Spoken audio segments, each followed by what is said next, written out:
بسم الله الرحمن الرحیم. دا وخت موږ ناست یو په کابل کې د افغانستان د اسلامي امارت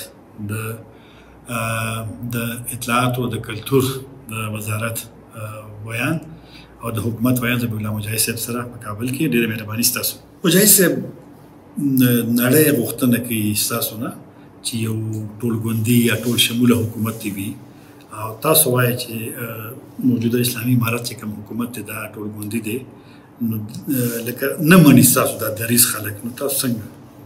اوله موضوع دا ده چې افغانستان که چیرې ټول شموله نه معنا دا وي چې د افغانستان خلک په حکومت کې وي، د افغانستان د خلکو استازي او د شعب دا تر حده پورې موږ مراعات کړي دي. مثلا په دې کې پښتون قوم، تاجک قوم، ازبک قوم، هزاره قوم، ټول په حکومت کې تر بلوچ قوم تر نورستاني قوم ټول زموږ په کابینه کې شتون لري او شته استازي شته. که ټول شموله په دې معنا خو موږ ټول هېواد ته برخې احتوا کوي.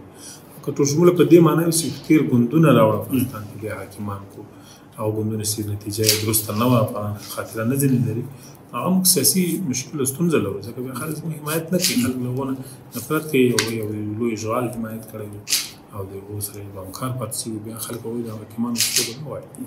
اکثر خلک دا غوښتنه هم کوي چې ښځې د هم استازیتوب یا نمایندګي ولري، نو ستاسو په کابینه کې هم تر اوسه پورې ښځه نشته. دوی وایي چې څه امکان شته چې ښځې د هم په کابینه کې استازیتوب ولري؟ اصل کې خو دا موضوع د هېوادونو کې دا خبره شته چې ډېر هېوادونو کې په کابینه کې ښځې نه نشته، موږ شواهد وړاندې کولی. او بل دا ده چې هر هېواد د خپلو ضرورتونو په اساس، ظرفیتونو په اساس بېلابېل اقشار ته ځای ورکوي په کابینه کې. ښځې زموږ په حکومت کې شته، زموږ د تعلیم په وزارت کې، زموږ عالي تحصیلات وزارت کې، زموږ د صحت عامه وزارت کې، پولیسو کې، د هوایي چلند په برخه کې، او داسې د تذکرو د اشاعې په برخه کې، د پاسپورت په ریاست کې، ځینو لویو لویو برخو کې، محاکمو کې، څارنوالۍ دغو کې ښځې استخدام شوي دي، ښځې کار کوي، وظیفه اجرا کوي. داسې د کابینې په سطحه نشته. اوس ټول کابینه لا هم سرپرسته د بهبود په حرکت کوي، د لا تخریب خاطر کار کوو. امکان لري په راتلونکي کې لارې چارې ورته د جنکو او د ښځو تعلیمي یا ښوونځي یا نور تعلیمي ادارو تر اوسه پورې ویل کېږي چې ځینو ځینو کې خو خلاص شوي دي او ځینو ځینو کې نشته، نو کله به په بشپړه توګه یا مکمل ښځو تعلیم دا پروسه شروع شي؟ دې پروسه باندې کار روان ده. د پروسیجر یا طرز العمل ورته جوړول غواړي چې لایحه عمل راسي منځته، په ټول ښځینه کارکوونکي داسې تعلیم عام سي، کالجو کې تعلیم ته لاړ شي. تر اوسه پورې 80% نږدې 80% ته دا ستونزه حل ده په ولایاتو په ځینو برخو کې، او ځینو برخو کې کابل په شمول نه پاتې تر بررسي لاندې دي. انشاءالله د امیدوارو دا مسله زر حل شي. مجاهد صاحب، د دسمبر په اولنۍ داسې خبرونه وو چې د اسلامي امارت د حکومت او د ایران ترمنځ په نیمروز کې څه دغه شی په پوله باندې، دا څه مسله وه؟ نه، هغه ستونزه داسې نه وه چې لویه پېښه دې شوې وي. په محلي سطحه باندې ساتونکو ترمنځ مناقشه راغلې وه، سوء تفاهم و، ورکې برخورد څه و، پرې ته زر کنټرول شو. زموږ مشرانو هدایت وکړ چې وضعیت زر کنټرول شي، ایراني طرف هم زر خپل خلک کنټرول کړي دي. اوس ستونزه حل ده، ډېره لویه مسله ده. دغه هر څه چې وو ډزې وې، نو څوک پکې تلفات وو؟ نه، تلفات نه. مجاهد صاحب، د ملګرو ملتونو یو کمیټه تېره ورځ دا فیصله وکړه چې د افغانستان هغه چوکۍ چې ده هغه به همداسې پاتې وي، لکه تاسو ته یې در نه کړه ستاسو د غوښتنو باوجود. نو څه وایې دې باره کې؟ او دا بېانصافي سوې ده، موږ دا بېانصافي بولو، او غوښتنه مو دا ده چې دا چوکۍ د افغانستان د خلکو حق ده، باید افغانانو ته وسپارل شي. د دې لارې نه موږ کولی شو نړۍ سره ښه تعامل ایجاد کړو او ښه تعامل ته لاره پرانیزو، او هغه تشویشونه چې دي هغو ته ځواب ووایو، او یا مسؤلیتونه درکړو، یو له بل سره د افهام و تفهیم ولرو، نړیوال سره ډېره ګټه کوي. نو دوی نه غوښتنه هم دا چې دا کار لاندې ونظم ټینګ شي. داعش باره کې هم ډېر لکه راپورټونه اوس د ملګرو ملتونو غونډه کې چې داعش ډېر زیات خپور شو، په نورو صوبو ته لاړه، ولایتونو ته لاړه او حملې هم وشوې. تاسو داعش څنګه ګورئ؟ نه، داعش ستونزه نه ده، البته یو کوچنی مزاحمت ده چې موږ مخه نیولې، ډېره پورې موږ هغو حملې هم شنډې کړي دي، هغو افراد هم نیولي دي او مجازات شوي دي.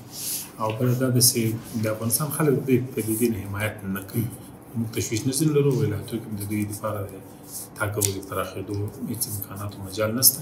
په ټولو ساحو کې موږ ورته متوجه یو مخنیوی. مجاهد صاحب ستاسو تقریبا 100 ورځې پوره شوي دي او 3 میاشتې به وخت وشو، نو حالت ته څنګه ګورئ؟ اول داسې مخکې ویل کېدل چې طالبان به افغانستان کابل ته ننوځي، ویزامي خو زیات خبره وم چېرې دي داسې موږ سره وعده کړې وه، نو لکه دا یو خو د خپل 3 میاشتې څنګه ګورئ او بیا دا خبره چې کېږي چې تاسو ویل چې موږ کابل ته نه ننوځو. اوله موضوع دا ده چې موږ 3 میاشتې کې ډېر لوی کار په افغانستان کې کړی. افغانستان لومړي ځل 20 کالو سختو جګړو نه وروسته د امن هېواد باندې بدل کړی. دا ډېر لوی کار. دوم دا د افغانستان کې بهرني ځواکونه مسلطو بهرني ځواکونه بودیجې ایستلي دا د لوی کار دی. دغسې د ادارې او حکومتي سیستم بیرته تعارف پیل کړی، ټول بیرته شروع شوي، خپل ځای پاتې دي چې ځای شوي دي. دا ډېر لوی کار دی. بل په هر تحول نه وروسته مرغزوب له رامنځته کېږي، تلفات راځي. وروسته د هغه نه هېڅ تلفات نه دی اوښتي، چا انتقامګیري نه ده کړې، هېڅ یو داسې دلخراشه کار نه ده سوی. دا ډېر لوی کارونه دي. البته اقتصادي برخه کې زموږ ستونزې شته، د حل په درشل کې یو او د رسمیت پېژندلو موضوع لا پاتې ده چې دا باید وشي، دا مهمه ده. او د حکومت د لا پراخېدو جوړښت باره کې کار ته ضرورت شته چې موږ لا په مخ لاړ شو. انشاءالله ستونزې یو په یو حل کېږي، امید شته. بل دا چې کابل ته موږ راغلو، کابل ته خو وروسته هغه موږ راغلو چې سولې پروسه سبوتاژ او ناکامه شوه. موږ ډېر میاشتې انتظار دی ته وکړو چې موږ مذاکرات کامیاب کړو او مذاکرات وکړو. خپله زلمی خلیزاده مو نه توانېد چې کابل ادارې ته په هغه وخت کې نه ترکړي چې خبرو لاره په مخه بوځي، خنډونه ایجاد نه کړي. موږ مجبور شو چې دوی کله د جنګ اعلان وکړ، موږ مجبور شو چې قاطع اقدام وکړو. تر اوسه پورې تاسو خپل حکومت ته سرپرست وایې، نو کله به هغه مستقل حکومت جوړ شي؟ دې لپاره مو کار روان دی. انشاءالله چې اسلامي امارت په هڅه کې د سرپرست معنا دا ده چې د لا تقویې، لا بهبود، لا بهترۍ ته ضرورت دی. کوشش مو روان دی چې هغه مراحل طی شي او زموږ حکومت هم د سرپرستۍ له حده ووځي. اوس دپاره دی چې ادارې روانې شي، کار روان شي او له بنبسته ووځو. سرپرستان اخته دي په کار باندې بوخت دي. امید چې دې ته ښه حالت شي. مجاهد صاحب د امارات مشرانو اعلان کړی و چې عامه بخښنه د ټولو خلکو ته، خو ځینې خلک کله ناکله وایي چې یاره دعوا وکړي ځینې کورنۍ چې د هغې خلک وژلي شوي دي، نو دا څنګه؟ اصل چې په دې برخه کې تبلیغات ډېر کېږي، پروپاګنډ ډېر کېږي. زه وایم چې هېڅوک هم د امارت له خوا نه دي وژل شوي.